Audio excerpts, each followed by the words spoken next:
Between 1892 and 1894, Monet produced 31 paintings of Rouen Cathedral. Same facade, same stone, catalogued and cross-referenced by art historians for over a century. What Monet embedded in that shadow has never been officially explained. And that's the problem with how most people look at Impressionist paintings. You've been taught to squint, to step back, to let the brushstrokes blur into light and weather and mood. That's the entire pitch of Impressionism, right?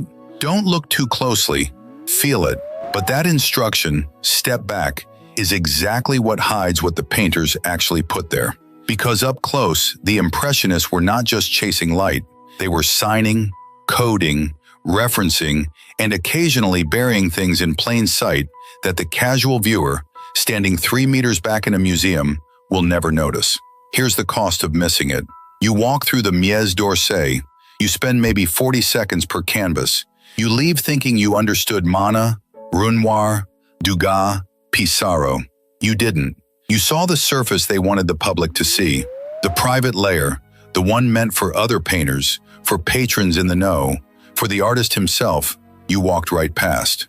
And once you notice one, the pattern surfaces in every canvas beside it. Start with signatures. Monet's signature on the haystack paintings isn't just a name. The color he chose to sign in, often a red or orange, was calibrated to complete the chromatic circuit of the canvas. The signature is part of the composition. Cover it with your thumb in a high-resolution scan, and the color balance tips. He knew. He was signing like a composer resolving a chord. Now Degas, look closely at his ballet scenes, and you start noticing figures at the edges. Men in black coats, top hats, watching. These aren't background dressing. They're the abonnés, the subscribers, wealthy men who paid the Paris Opera for backstage access to young dancers. Degas painted them lurking. The casual viewer sees pretty tutus. Up close, you see the economy of the scene.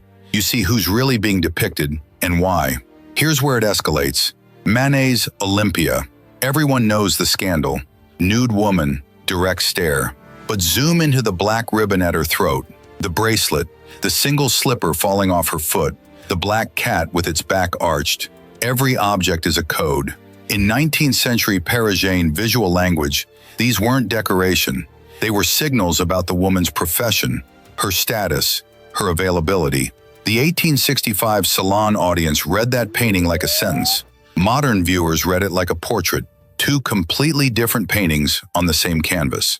And then there's the stranger territory. Redon, adjacent to the Impressionist circle, painted floating eyes and severed heads drawn from Rosicrucian and symbolist mysticism. Gauguin embedded Breton folk Catholic and later Polynesian spiritual iconography into works that hung in Paris drawing rooms whose owners had no idea what they were actually looking at. Occult, esoteric, private, hanging in a salon under the label of landscape. So back to that figure in the Rouen archway. Was it Monet's wife Alice, recently widowed into his household? A trick of thickened impasto? A deliberate ghost? The catalogue raisonné doesn't commit. Scholars have argued both sides for decades, but here's what Monet embedded, even if the identity stays contested. An instruction, addressed to whoever refused to step back. The Impressionists didn't hide things because they were secretive. They hid things because they assumed you'd look closely, for a long time, the way a painter looks. So the next time you're in front of one, do the thing the guard will politely tolerate. Get within arm's length, find the signature first, then track the darkest patch of shadow on the canvas. That's where they buried it. That's the archway. If you got something out of this, hit subscribe. This channel goes deeper on the corners of art history most videos skip. And tell me in the comments, what's the part of this you can't stop thinking about? Next on this channel, another story like this one, the kind most people never hear. Stay for that one.